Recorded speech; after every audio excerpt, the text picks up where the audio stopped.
2, 1. You know, you're looking a little chubby today.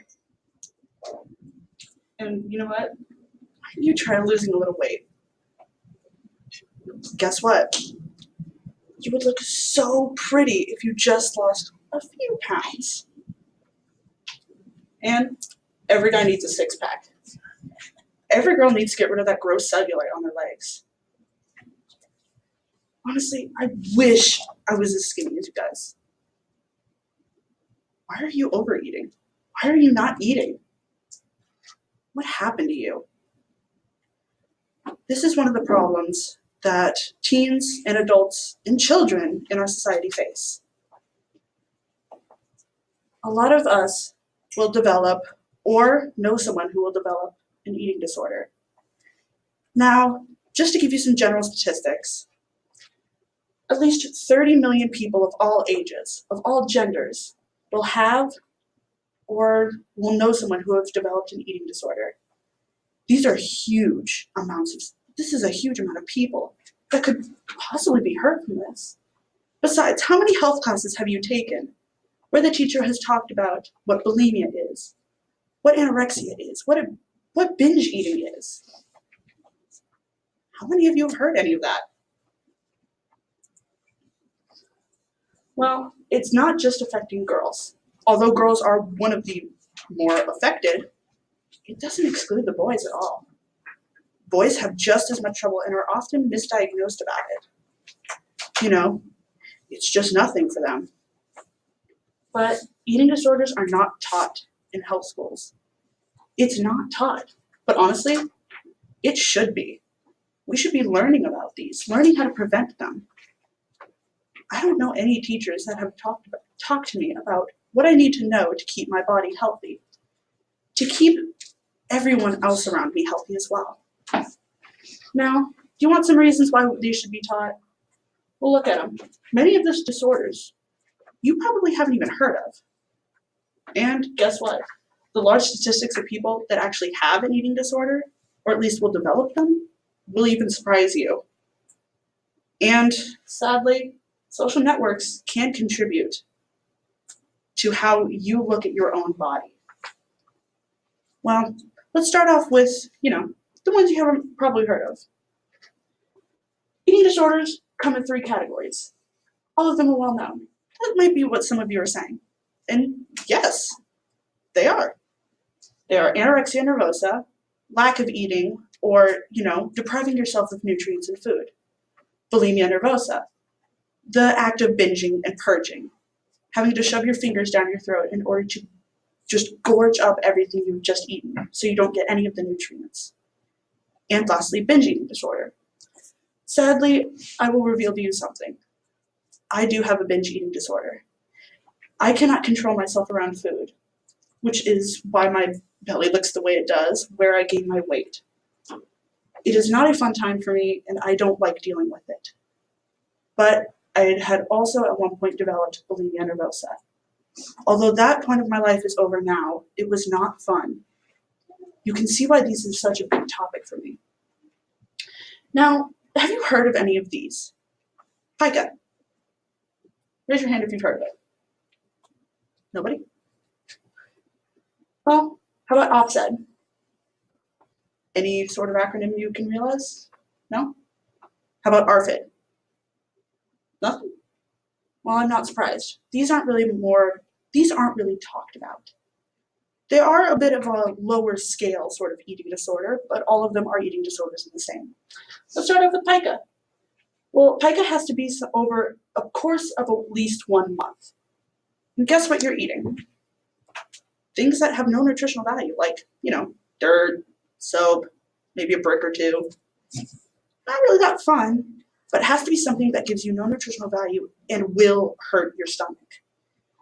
Now, it has to be developmentally inappropriate. Things like a little 2-year-old, there's no possible way for them to develop pica because 2-year-olds put everything in their mouth. Honestly, you see a 2-year-old eating dirt, you see them eating marbles. It's just, that's how they learn stuff. Now, offset or other specified feeding or eating disorder. That's a bit harder to explain. Offset is sort of like bulimia, but not. It's also like anorexia, but not. It's a very strange condition where without low weight loss and without, the aggressive act of binging and purging. But it does still affect your body to where you're not getting enough. It's not really starving for nutrients, but it's not getting them. Well, next, it's really upsetting. Many of the people who do have offset will have a mood disorder, or they'll have an abuse disorder. Some of them might have previously or are currently abusing drugs or alcohol, just to name a few. It's not a very fun time for them, and it can still lead to a lot of bodily harm. Not probably as bad as pica can, but still very bad. The next is ARFID, or avoidance/restrictive food disorder. Don't get it confused as a picky eater. Little kids can develop this, but they won't grow out of it. It's the lack of nourishment from these foods that they are constantly avoiding. It's not just a little kid saying, "No, mommy, I don't want to eat broccoli." It's them saying, "I physically cannot eat it." So they become malnourished, and sadly, many of them do pass.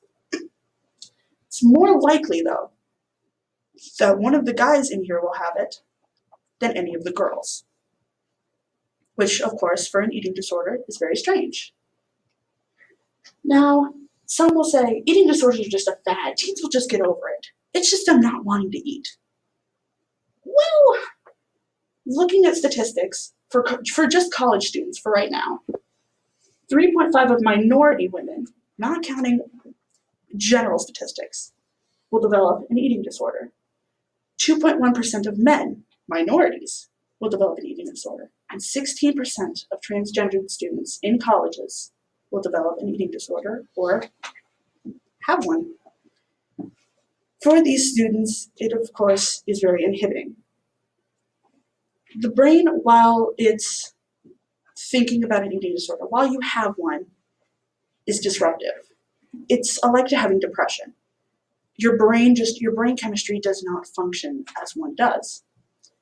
Think of it as you are constantly thinking of eating something, but you can't, or you won't, because you are afraid of getting fat, which leads to child weight concerns.